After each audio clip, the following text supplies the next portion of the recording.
Screw it, I'm gonna tell everyone that this is the Many Saints of Newark.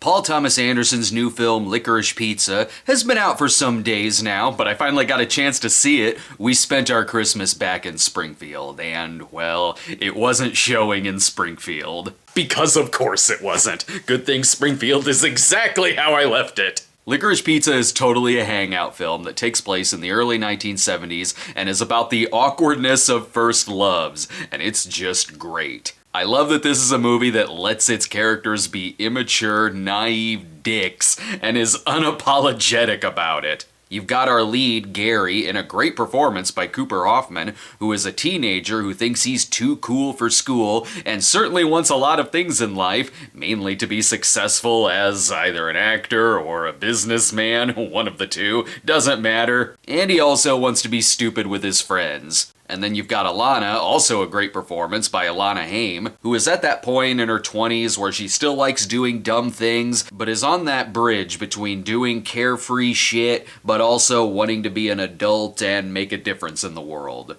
This is one of those movies where you could see things going wrong if it fell into lesser hands, because it is very episodic, but that's one of the things I loved about it. It's not like I'm watching these two thinking, oh, I hope they spend the rest of their lives together, as it certainly shows the problems in their friendship or potential romance. But I loved all of the adventures these two go on when navigating the crazy movie scene in the San Fernando Valley. One minute our characters will be driving around, smoking some weed or getting in trouble, and then another, fuck it, let's hang out with Sean Penn as basically William Holden, who is gonna jump fire on a golf course with a motorcycle. And then later, in comes crazy-ass John Peters, played by Bradley Cooper, who threatens Gary and his whole family if they mess up his waterbed. And if you know the legendary story Kevin Smith told about Peters, you'll love it, where even here, John Peters tells our lead, we're from the streets. Holy shit, now I just want a whole biopic where Bradley Cooper plays John Peters. It almost turns into a horror film where they purposefully mess up his bed, break his windshield, and then run out of gas.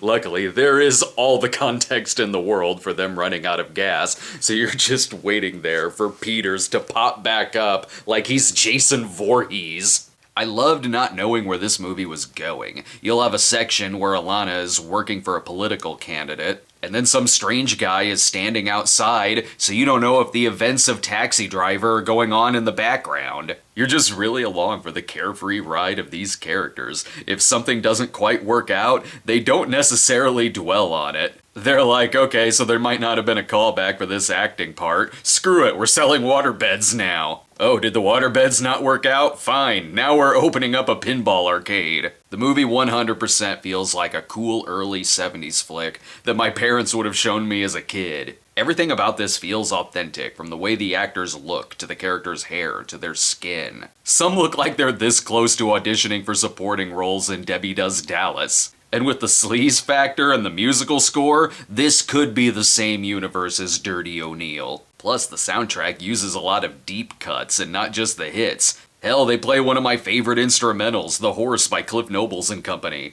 I loved every minute of this flick. It's like Paul Thomas Anderson purposefully made a 70s movie that, had it been made in the 70s, would still have gotten great reviews. Then decades later there'd be some think piece on it that says, that didn't age well, and I'd be like, whatever, that movie's awesome. It's one of my favorite movies of the year, and I totally give it an A. It would be an A+, except I wish the scene of John Peters going batshit on some cars, like in the trailer, was in the movie proper and not just the ending credits. Even still, for me, this was the best P.T. Anderson movie since Punch Drunk Love. What's your favorite film from the director? Please let us know in the comments, and be sure to check out our Patreon page, where you can currently see our copyright limbo review of Christmas Evil, and until then, we'll see you next time.